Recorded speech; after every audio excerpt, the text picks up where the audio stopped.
Very good morning, ladies and gentlemen. Once again, welcome to day 2 of Singapore Week of Information and Technology. Now, if you're a startup and you're walking around the area, this next panel discussion, you need to be here. So come and join us at the main stage. We've got plenty of seats. Just pick one, sit down.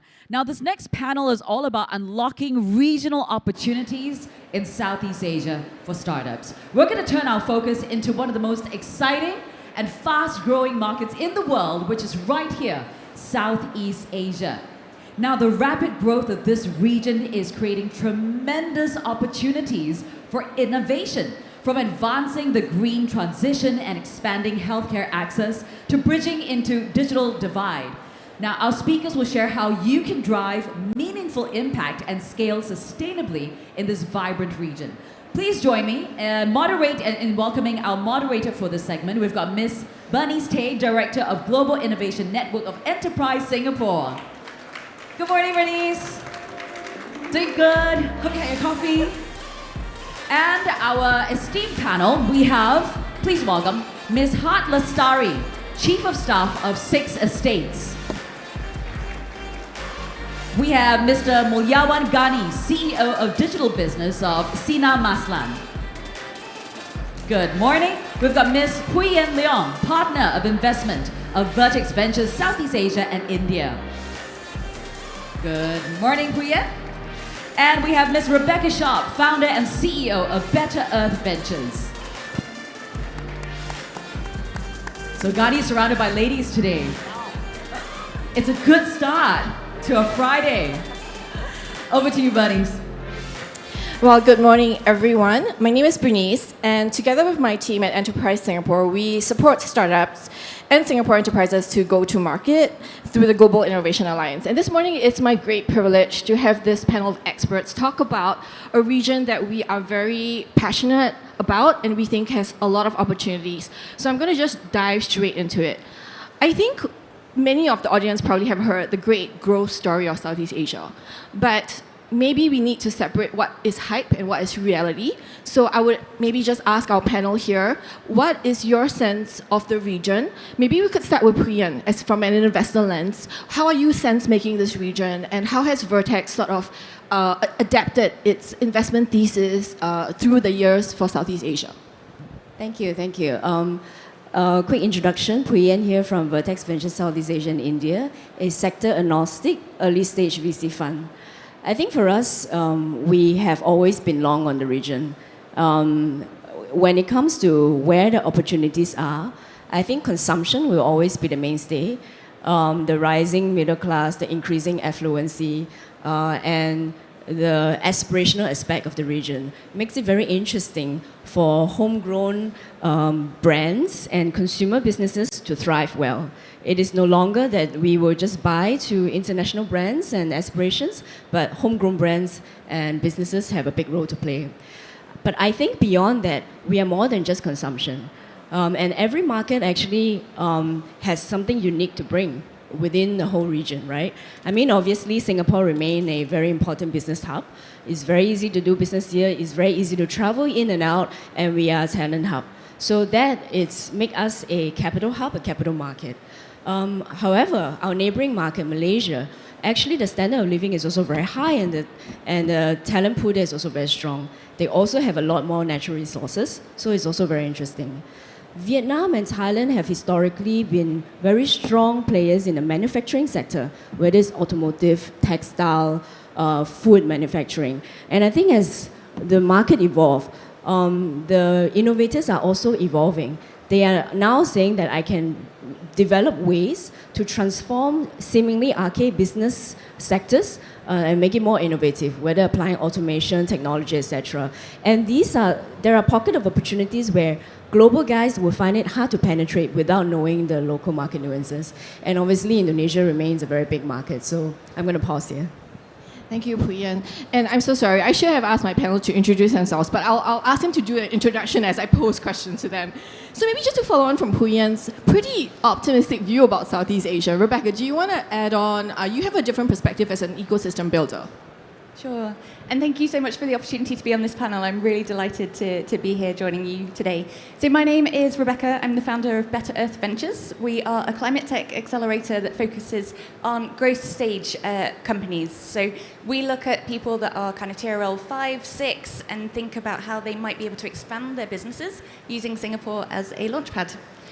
When I think about the opportunities in Southeast Asia, we work very closely with government agencies in the UK, in Europe. We work with Climate Kick, with Japan, Australia, etc. as well. I see a real optimism about the opportunities to be able to expand to Southeast Asia, and I think there's a few reasons why. And I'd categorize those in 3 words. One is growth. So there was a recent study that said Southeast Asia actually is predicted to grow its economy by 4.6% over the next 12 months. Which makes it one of the fastest growing global economies, and that's triple the global average. So there's a lot of opportunity here. The second word I would use is urgency, and I think there's a lot of opportunity because there are many challenges that we need to fix, particularly in my sector when we think about climate, rising temperatures, rising sea levels.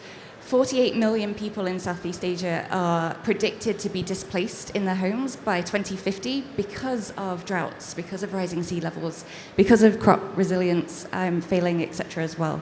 So where there are really great challenges, there's a lot of need for innovation, and so we really desperately need international solutions that can help to solve those.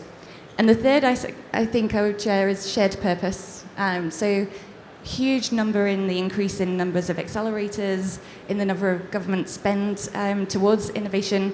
And luckily for us, because I think the hardest part of really embedding sustainability in this region so far has always been a slight reluctance, as sustainability has been a nice to have versus a real core business need. More than 70% of corporates now have a decarbonisation roadmap in Southeast Asia, and they need the solutions to be able to help them transition and move that forwards as well. So we see a great opportunity, and we see so many people really interested in the region, and that would be my perspective.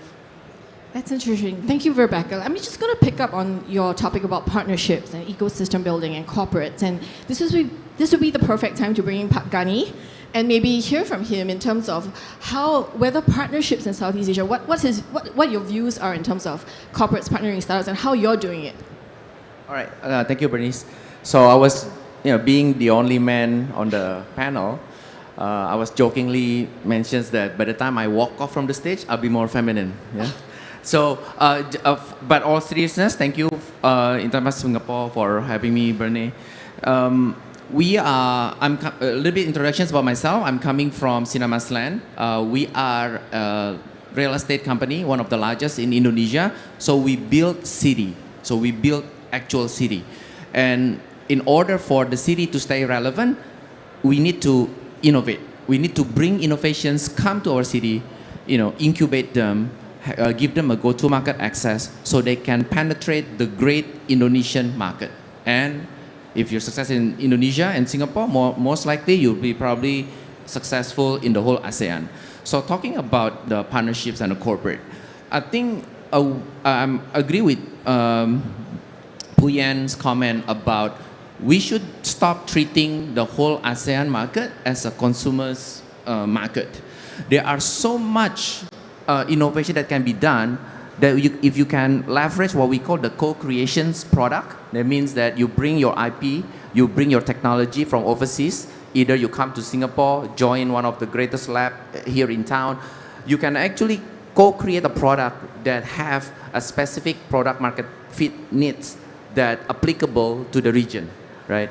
So stop treating us as a consumer-based market, but please come to us with a co-creations angle.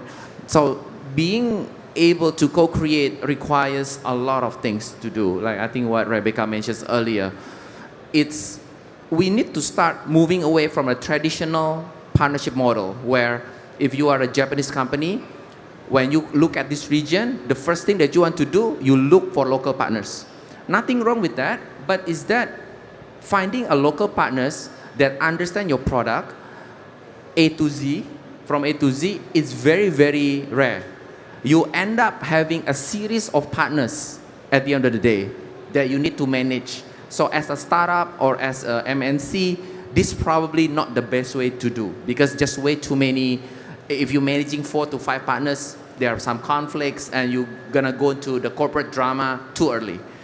So what we're proposing is that why don't we go the other way around? Test your product first and let the partnerships later. So that's what we do at BSD City. BSD City is a private city. That means that we're very flexible. It's a smart city. That means that the way we adopt new technology is very, very high.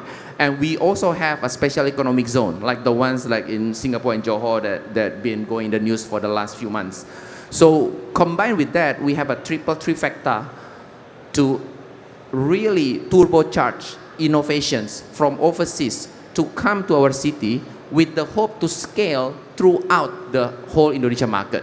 So I think the concept of partnership, we need to look at it from the other angle, do a reverse partnership, do your product first, POC first, then do your partnership and find a local partners later on. Thank you, Pak Ghani. Let me turn to Hart, because we heard from ecosystem builders, corporates, and investors. As a founder, what has your experience been in penetrating Southeast Asia? I'm actually the founder's assistant.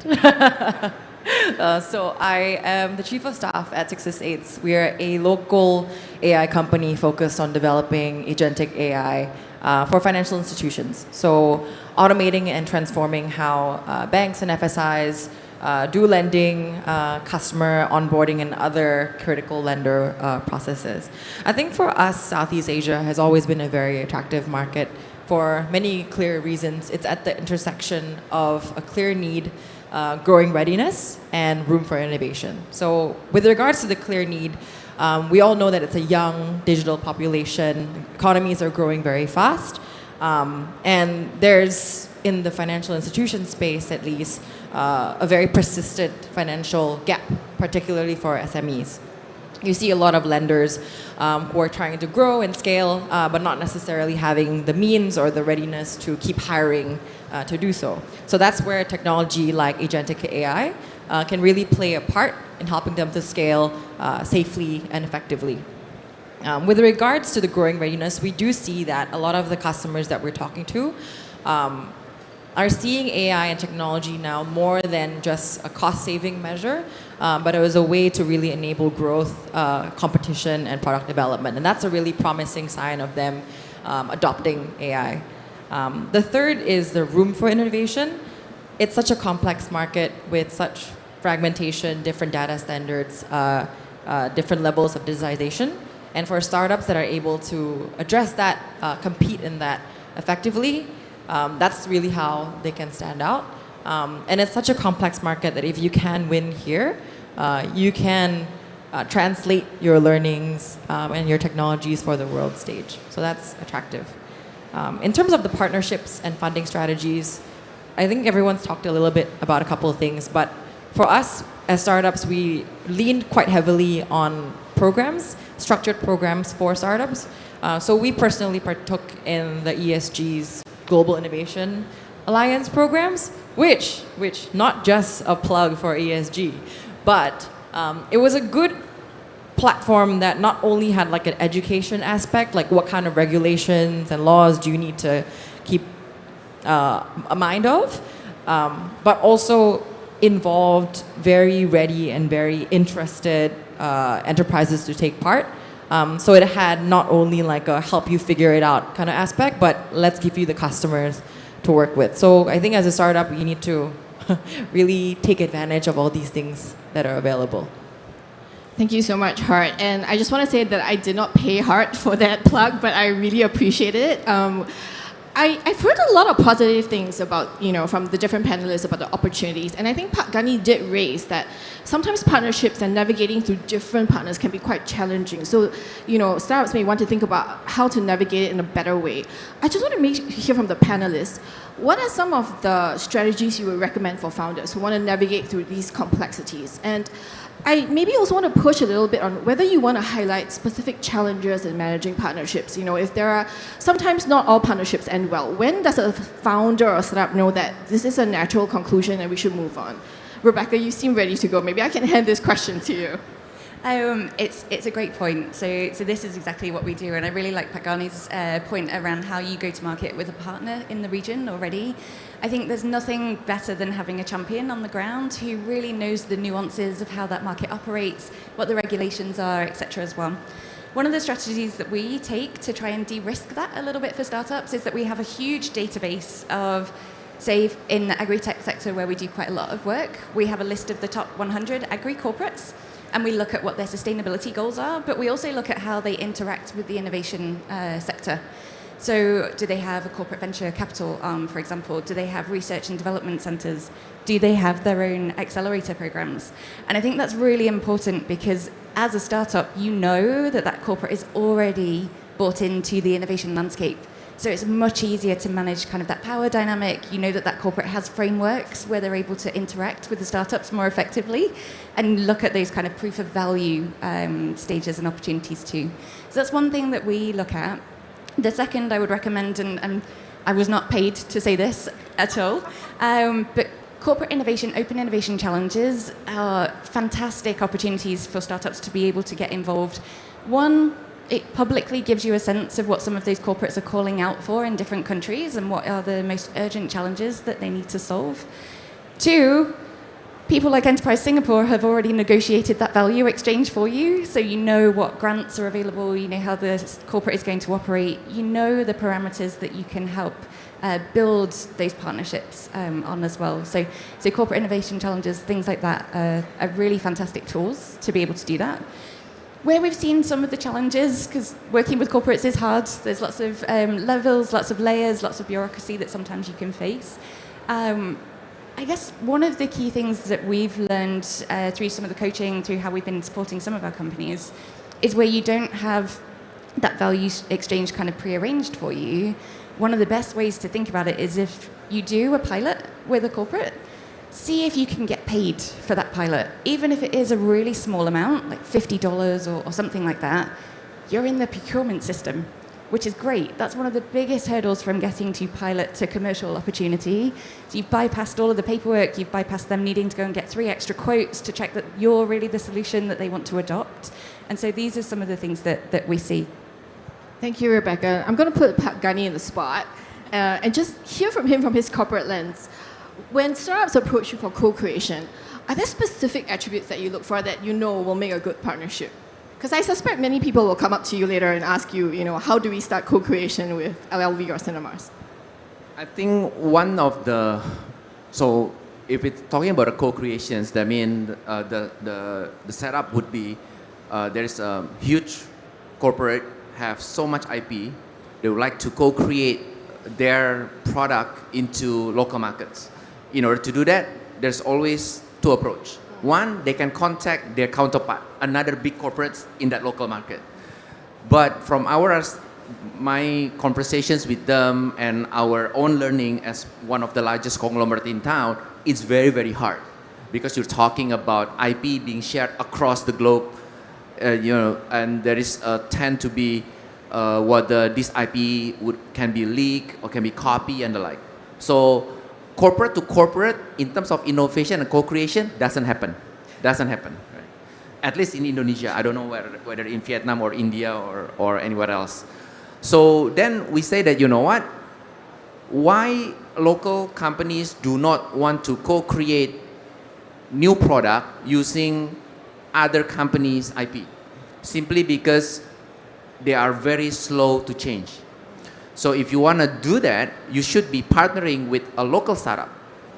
But the question becomes, local startups, big companies don't know local startups, right? Big overseas companies, let it be in Singapore or somewhere else, they have no idea about local startups in Indonesia. So they need somebody to actually do a matchmaking, right? Just like what Enterprise Singapore does for us. So what we do is that we match them and we give them a certain of guarantee that these startups coming from our referral programs, that means there's a lot of reputations on stake on our side. So we only refer our counterparts, the big corporations, good startups.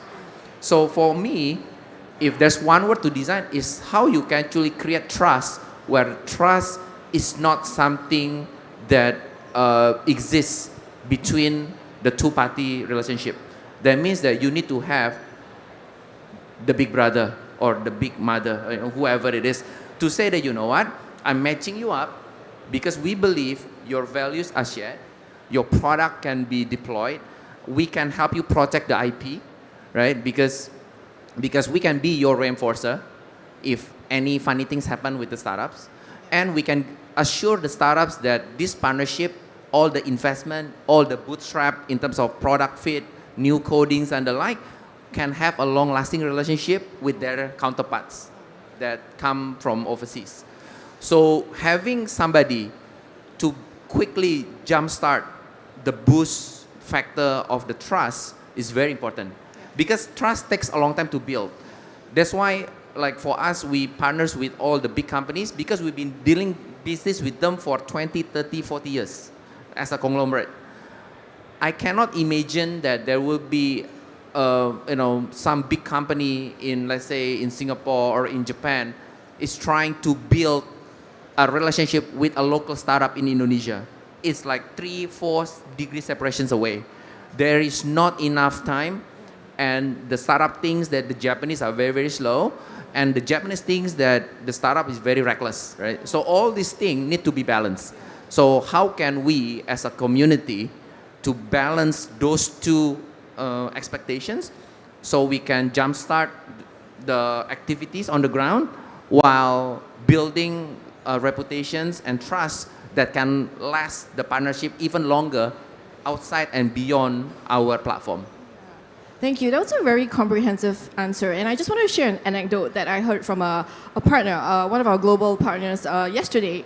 And they were saying that when they come to Asia, what they find very fascinating is that people here are very open about sharing networks and sharing contacts and trying to make the next point of contact meaningful for you. And they found that was a bit different from where they were coming from, the region I shall not name.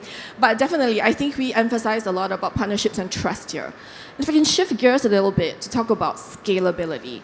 Because I think, just to pick on, I think it was Puyen and Pak Gani's point about diversity. Scalability in Southeast Asia, how different is that? What is the playbook for that? And maybe I can ask Puyen this question from an investor lens. Are there specific attributes that you will look out for when you ascertain that a startup solution has scalability in the region? So I'm going to answer in the context of me being an early stage investor. When we get involved with a company initially, actually a lot is still not yet known, not yet proven. They may have some strong initial signal that they have good product market fit, but everything is going to change. So actually the first thing that we will underwrite is to understand from the founder's lens what the big story could be if all the stars align. Founder must have a compelling vision, otherwise the entire execution may become limited and subscale. So we are quite interested to understand the founder story, what got them started, how could the world change if everything works out for them, right? I think the other signal that we'll try to look out for would be strong signals of product market fit. What does that mean? It means that, to your point, people are willing to try your solution, but not just try it, but willing to pay for it. And I think many founders also maybe fail to ask what is the solution doing for the client? What is the ROI for the partner? We talked a lot about partnership earlier. It's great that you're able to find a sponsor who will open the doors for you, right?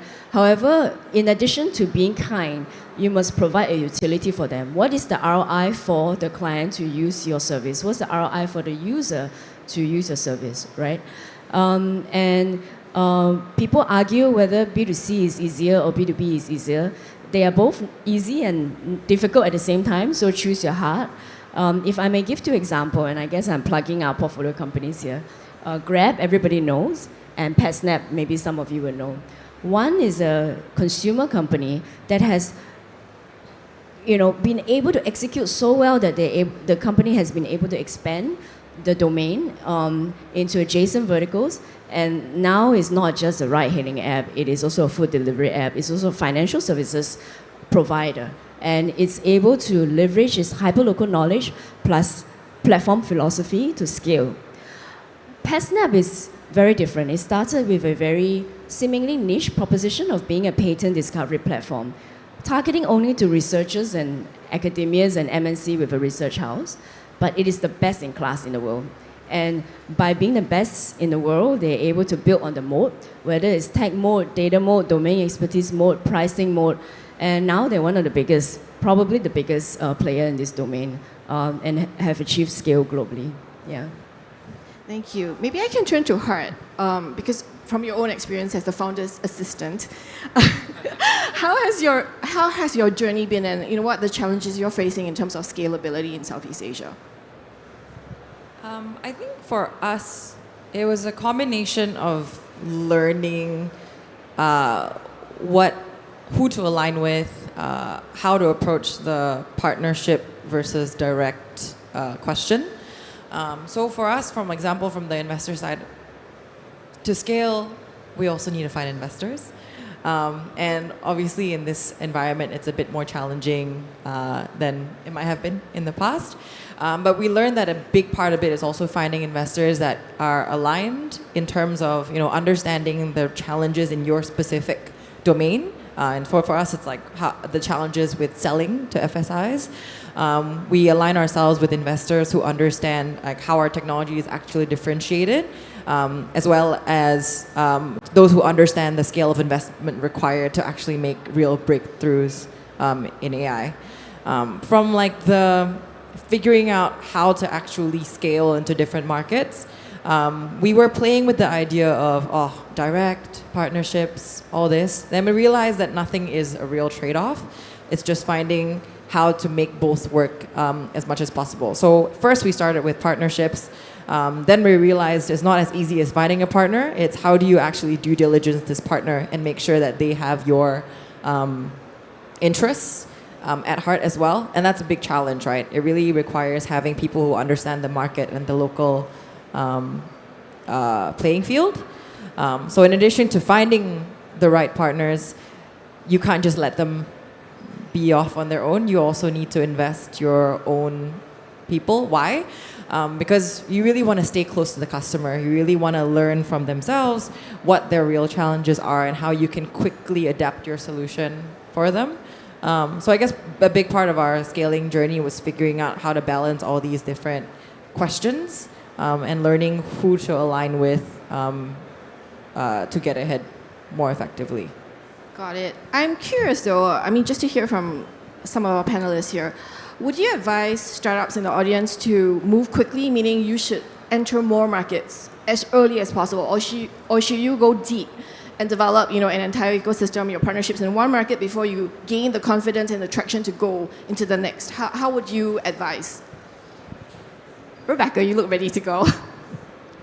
It depends, and I hope that isn't too much of a cop-out, but it really depends on the type of solution that you have and whether it is scalable across markets very easily or not.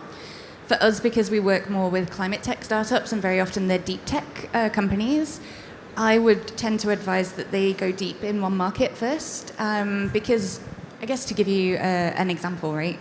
If you think about agriculture, food security in Singapore is very different to how it is in Vietnam.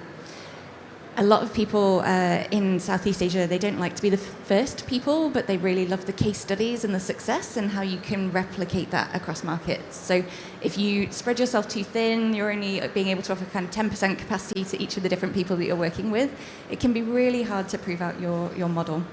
So we have a fantastic company who they are very hyper-localized and they're looking at soil health in Thailand. So they were big tech founders, they quit, moved back to their home in Thailand, in Chiang Mai, set up their own farm to look at regenerative practices. And of course, soil conditions in Thailand are going to be very different to what they are like in Vietnam. They're starting to build trust with their neighboring farmers so that they adopt their solution, they can prove their efficacy of increased yields, etc. as well. But in the background, they're building an AI platform that can really help them with the best possible biological recipes to be able to deploy in different places.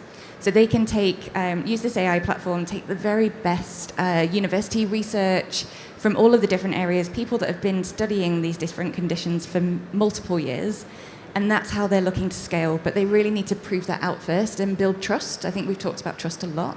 but they're building that back engine so that once they've got that trust, they can start to scale more quickly. Perfect. Pagani, maybe can I just sound you out on when does a startup know that its scalability or its market strategies are not working? What are the signals they should be paying attention to? So I think being the startups, you want to make sure that you fail fast, you learn fast, right? So you can calibrate your magnitude in terms of your go-to-market strategy. So if you are startups and you are very lean startups, if you are spending too much time on the bureaucracies and taking time away to calibrate your product, that means that the market is not for you. Stop spending any more energies doing it. You should be spending your time tweaking and calibrate your product. Put all your energy on that and let all the bureaucracies, regulatory framework, reinforcement problems to your local partners. Do not spend too much time. But if you start doing it and then you realize that you're not having a laser focus in terms of your product, you should abandon the market right away. That's why finding to put the effort in the first seat is very important. And that's my sales pitch. Please come to our city. If you're a Singapore-based company, talk to Enterprise Singapore. If you are a Japanese company, talk to Jetro. Those are the two partners that are in this room. And, DM me to my LinkedIn. We'll take care of you. Great plug. We welcome all plugs on this stage. Haran, maybe just to round back on what Pagani shared, whether you kind of agree with or your perspective or experience was slightly different. I guess the question is more about like signals. I guess for us, you can see it in the numbers. Whether your customers are actually growing their usage the way they're planning, is your customers constantly fighting on pricing, or are they really seeing value in your solutions? How are you performing against other competitors, potentially even more well-funded ones? Are you still able to kind of differentiate yourselves against those bigger kind of Goliath players? I think those are all really big markers for us, and whether we should kind of keep going at a market or stop. But we do kind of approach new markets quite cautiously, in the sense that we do start by trying to first build credibility. So we try and get 1 or 2 flagship customers in the region to kind of make the future efforts a little bit smoother, having a household name on your logo sheet. And then if we see good traction from the very beginning, that's when we'll start adding more local sales staff, more local product staff. But if we can't kind of see a promising step path forward from the initial stages with a bit less of an investment, then we will consider looking at other markets first. So it's not about what's good on paper, is the market big on paper, but are the companies actually seeing value in our product? Really looking at your unit economics, really looking at the business plans, really looking at the market. Yeah, that's great. Well, we are going to wrap up this panel, but it will be remiss of any panel to not end with some crystal ball gazing. So I'm going to ask each of our panelists to maybe just share a little bit about what you think or what you hope would be the headline innovation coming out from Southeast Asia in perhaps the next 5 years, and maybe why. And we could do it quickly in the next 1 minute. Rebecca, would you like to start? Can I be a little bit cheeky? Please, go ahead. I hope one of the headlines is one of our startups who is in the Green Tech final this afternoon will be one of the winners of Switch. That would they're happen fantastic. within the next 5 years, I suppose. There we go. Very good. Immediately. Yes, immediately. That's what I hope for. I think as a region, we have to be eternal optimists here in our field.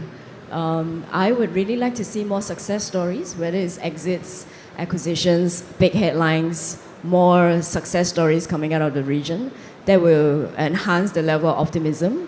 And I think increasingly I'm also seeing more founders having global ambition from day one. They may not get there immediately, but they definitely have that mindset. And I hope to see more companies and founders doing that and executing that and realizing that.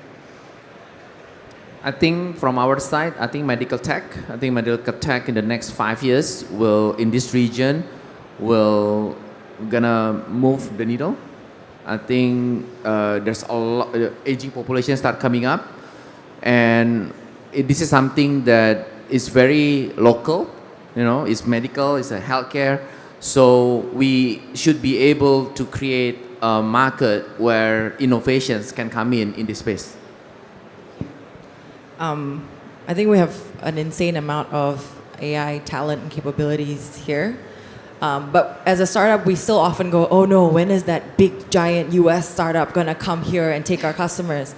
But in the next 5 years, maybe we can flip the switch and have the big companies on the other side of the world saying, oh no, this company from Singapore is coming, this company from Indonesia is coming. So yeah, that's the vision. Perfect. So with that, I'm going to thank everyone, all my panelists here for their great insights. Clearly, Southeast Asia scaling is a possibility, but it requires thoughtful collaborations, investment, and real-world deployment. Thank you, everyone. Thank you very much, Bernice, as well as Hart, Mulyawan, Puyen, and Rebecca for joining us. Thank you for that.